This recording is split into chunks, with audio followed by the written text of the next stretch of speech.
வணக்கம். செல்வகுமாரின் அதிகாலை வானிலை ஆய்வறிக்கை. அதிகாரப்பூர்வ வானிலை அறிக்கைக்கு இந்திய வானிலை ஆராய்ச்சித்துறை அறிக்கையை பார்க்கவும். 2026 ஜனவரி 19 திங்கட்கிழமை அதிகாலை நிலவர ஆய்வறிக்கை. வானிலை அமைப்பு: தென்சீன கடற்பகுதியிலிருந்து தாய்லாந்து வளைகுடா வந்திருக்கக்கூடிய காற்று சுழற்சி அந்தமான் தெற்கு கடற்பகுதி வழியாக வரக்கூடிய 23ஆம் தேதி இலங்கையை நெருங்கி 24, 25, 26ஆம் தேதிகளில் தமிழ்நாடு மற்றும் இலங்கைக்கு கனமழை பொழிவை கொடுக்க போகிறது.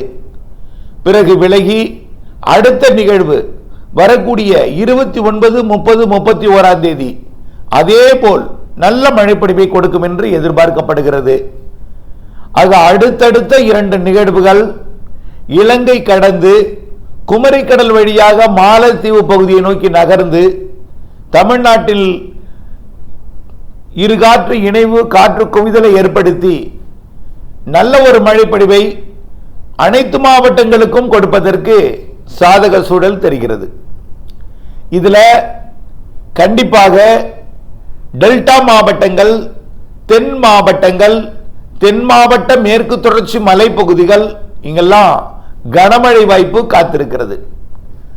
அனைத்து மாவட்டங்களுக்குமே மழை இருக்கிற நிலையில நாம ஏற்கனவே எதிர்பார்த்து கொண்டிருக்கிறோம் 2 வாய்ப்பு. ஒன்று, மேற்கத்திய இடையூறு இமயமலைக்கு 23, 24, 25ஆம் தேதி வந்து அமையும். இமயமலையில் வந்து அமையும் பொழுது கிழக்கிலிருந்து வரக்கூடிய காற்று சுழற்சி இலங்கையில் ஏறும் பொழுது இமயமலையில் மேற்கத்திய இடையூறு இருக்க, இலங்கையில் கிழக்கு காற்றை கொண்டு வரக்கூடிய தாழ்வு அமைவு இருக்க, கிழக்கு காற்றை கொண்டு வந்து தமிழ்நாட்டில் ஏற்றும் பொழுது இமயமலை நிகழ்வு வலுப்பெற்று கிழக்கு காற்றை ஈர்ப்பதற்கு சாதகம் தெரிகிற காரணத்தினாலே சென்னை, திருவள்ளூர் உள்ளிட்ட வடகடலோர மாவட்டங்கள், வட உள் மாவட்டங்களுக்கும் தெற்காந்திர, தெற்கு கர்நாடகாவின் தமிழ்நாடு எல்லையோர பகுதிகளுக்கும் மழைப்பொழிவு கொடுப்பதற்கு சாதகம் தெரிகிறது. இலங்கைக்கு தெற்கே இலங்கை வழியாக, இலங்கையின் தென் நிலப்பகுதி வழியாக நகரக்கூடிய இந்த நிகழ்வு வலுவாக இருக்கும் பட்சத்தில் கூடுதல் குவிதலை டெல்டா மாவட்டங்கள், தென் மாவட்டங்களில் ஏற்படுத்தும் என்று எதிர்பார்க்கப்படுகிறது. ஆக 3 வாய்ப்பாக எடுத்துக்கொள்ள வேண்டும் என்று ஏற்கனவே சொல்லியிருக்கிறேன். 3 வாய்ப்புமே டெல்டாவிற்கு மழைப்பொழிவை கொடுக்கும். 3 வாய்ப்புமே தென் மாவட்டங்களுக்கு மழைப்பொழிவை கொடுக்கும். மேற்கத்திய இடையூறு வலுவாக ஈர்க்கும் பட்சத்தில் சென்னை, திருவள்ளூர் உள்ளிட்ட வடகடலோர மாவட்டங்கள், வடவுள் பகுதிகள், கர்நாடக எல்லையோரம் வரைக்கும் எட்டிப்பிடித்து மழைப்பொழிவை கொடுக்கும். கண்டிப்பாக திருவள்ளூர், சென்னை, செங்கல்பட்டு, காஞ்சிபுரம், திருப்பத்தூர், வேலூர், ராணிப்பேட்டை, திருவண்ணாமலை வரைக்கும் கூட மழைப்பொழிவை கண்டிப்பாக கொடுக்கும். கிருஷ்ணகிரிக்கும் நல்ல மழைப்பொழிவை கொடுப்பதற்கு வாய்ப்பு இருக்கிறது. ஆனால் தமிழ்நாட்டில் பெரும்பாலான மாவட்டங்களுக்கு வரக்கூடிய 24, 25, 26 தேதிகளிலே மழை வாய்ப்பு உறுதியாகி இருக்கிறது. மேற்கு தொடர்ச்சி மலை மாவட்டங்கள், மேற்கு மாவட்டங்களுக்கும் அனைத்து மாவட்டங்களுக்கும் என்றுதான் சொல்ல வேண்டும். கிருஷ்ணகிரியையும் இதில் சேர்த்திருக்கிறேன் என்றால் கிருஷ்ணகிரி தான் ஆக கடைசியில் இருக்கும். எந்த ஒரு நிகழ்வும் குளிர்காலத்தில் வந்தால் கிருஷ்ணகிரி எட்டி பிடிப்பது பெரிய சவால். ஆனால் மேற்கத்திய இடையூறு வடக்கு நோக்கி காற்றை ஈர்க்கும் என்பதனால கிழக்கு காற்று, கிழக்கு நீராவி காற்றை வடக்கு நோக்கி ஈர்க்கும் பொழுது நீராவி காற்று பெங்களூரு, திருப்பதி வரைக்கும் அது பயணம் செய்ய வாய்ப்பு இருக்கிற காரணத்தினாலே நீராவி காற்றில் இருக்கக்கூடிய நீராக மாறி மழையாக பொழிவதற்கு வரக்கூடிய 24, 25 தேதி கடலோரம், வடகடலோரம் சாதகமாக இருக்கு. 26ஆம் தேதி காலை வரைக்கும் தான் டெல்டா மாவட்டங்களுக்கு நல்ல மழை. 25ஆம் தேதி தான் இது தமிழ்நாட்டில் பரவலான நல்ல மழைப்பொழிவை கொடுக்கும். 24 தொடக்கம் படிப்படியாக உள்ளே போகும். 24 மாலை இரவிலே உள்ளே கிடைக்கும். 25 அனைத்து மாவட்டங்களுக்கும் கிடைக்கும். 24 வடகடலோரம், வடவுள் பகுதிகளுக்கும், 25 அனைத்து மாவட்டங்களுக்கும் கொடுக்கும் பொழுது வடகடலோரம் உள்பகுதிகளுக்கும் கொடுக்கும். 26ஆம் தேதி காலை அல்லது மதியம் வரைக்கும் தான் டெல்டாவிற்கு. சில நேரங்களிலே அது மாலை 4, 5 மணி வரைக்கும் கூட டெல்டா மாவட்டங்களில் தொடர்வதற்கு வாய்ப்பு இருக்கு, இல்லை என்று சொல்ல முடியாது. 26ஆம் தேதி மதியம் வரைக்கும் மழை வாய்ப்பு உறுதியாக தெரியுது. மாலையிலையும் அது நீடிக்கப்படலாம். ஆனால் 5 மணிக்கு மேல் அது தொடர்வதற்கு வாய்ப்பில்லை. மாலை 5 மணிக்கு மேல் தென் மாவட்டங்களுக்கும் தென் மாவட்ட மேற்கு தொடர்ச்சி மலைப்பகுதிகளுக்கும் மேற்கு மாவட்டங்களுக்கும் இருக்கும் 26ஆம் தேதி. 27ஆம் தேதி அதிகாலை வரை திருநெல்வேலி, தென்காசி, கன்னியாகுமரி மாவட்டத்தின் கேரள எல்லையோர பகுதிகளுக்கு இருக்கும்.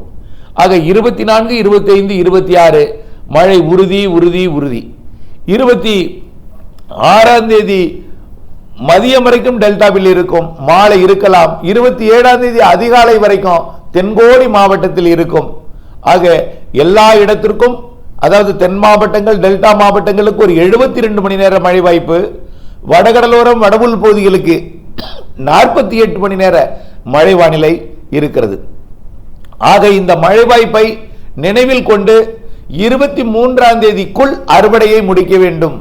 முதிர்ந்த நெல் தானியங்களை மட்டும், முதிர்ந்த நெல் தானியங்கள், கீழே விழுந்திருக்கக்கூடிய நெல் தானியங்கள் முதிர்ந்திருந்தால் அதை 23ஆம் தேதிக்குள் அறுவடை பணியை முடிக்க வேண்டும். 24, 25, 26 டெல்டாவிற்கு மழை உறுதி. 25 கனமழை உறுதி. தொடர்ச்சியாக விட்டுவிட்டு கனமாக பெய்வதற்கும் வாய்ப்பு இருக்கிறது 25ஆம் தேதி. ஆக அனைத்து மாவட்டங்களுக்கும் மழை இருக்கிறது என்பதை நினைவில் கொண்டு அனைத்து பணிகளுமே, அதாவது அறுவடை, விதைப்பு பணிகளை திட்டமிட்டுக் கொள்ளுங்கள். அதே போல 27, 28 இடைவெளி, அந்த நேரத்தில் அந்த நிகழ்வானது மாலத்தீவு பகுதியை நோக்கி விலகி இடைவெளி கொடுத்துவிடும். கண்டிப்பாக 27, 28 இடைவெளி தான். 28ஆம் தேதி தொலைவிலே இலங்கையை நோக்கி நெருங்கி வரக்கூடிய அடுத்த நிகழ்வு 29ஆம் தேதி இலங்கையில் மழை பொழிவை தொடக்கும். 29ஆம் தேதி கொஞ்சம் டெல்டாவின் கடலோர பகுதிகளில் கொடுக்கலாம். கண்டிப்பா 30 மற்றும் 31ஆம் தேதி மீண்டும் தமிழ்நாட்டிற்கு மழை பொழிவை கொடுக்க தொடங்கினாலும் தென் மாவட்டங்களுக்கும் டெல்டாவிற்கும் அடுத்ததாக இந்த மாத இறுதி நாட்களிலே வரக்கூடிய, அதாவது ஜனவரி 30, 31ஆம் தேதி வரக்கூடிய நிகழ்வு டெல்டா தென் மாவட்டங்கள், அதிலையும் குறிப்பா டெல்டாவின் கடலோரம் தென் கடலோர பகுதிகளுக்கும் தென் மாவட்டத்தின் உள்பகுதிகளுக்கும் தென் மாவட்ட மேற்கு தொடர்ச்சி மலைக்கும் நல்ல மழை பொழிவை கொடுப்பதற்கு சாதகம் இருக்கு.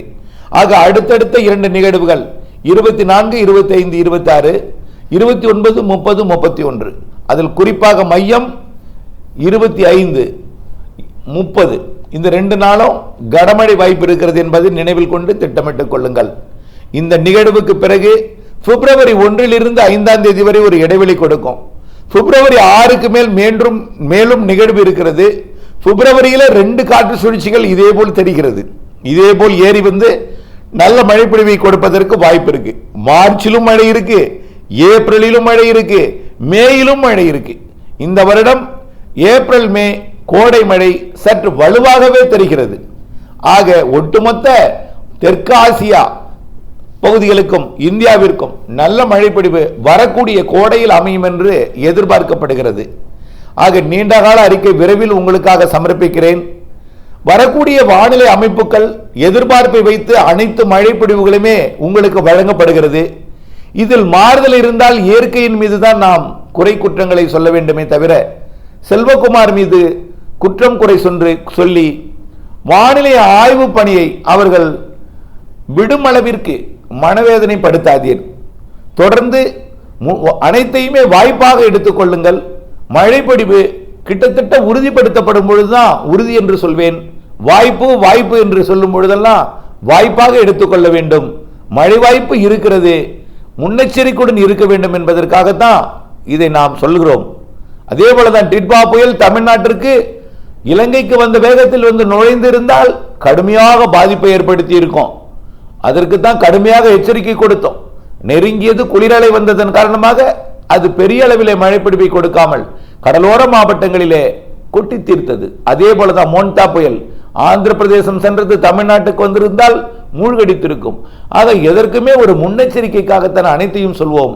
ஆனால் அது சற்று திசை மாறி பிற சைடு எஃபெக்ட், அதாவது பக்க விளைவுகள் காரணமாக மழை பொழிவின் அளவு குறையும் பொழுது அது இயற்கையின் மீதுதான் நாம் குற்றங்களை ஏற்றுக்கொள்ள வேண்டுமே தவிர சற்று அனைத்தையும் வாய்ப்பாக எடுத்துக்கொள்ளுங்கள். வரக்கூடிய நாட்களிலே 25, 24, 25, 26 அறுவடை விதைப்பு பணிகளுக்கு முன்னெச்சரிக்கை எடுத்துக்கொண்டு வானிலை ஆய்வறிக்கையோடு இணைந்திருந்து திட்டமிட்ட வேளாண்மை செய்து லாபம் அடைந்திட அன்போடு கேட்டுக்கொள்கிறேன். நன்றி.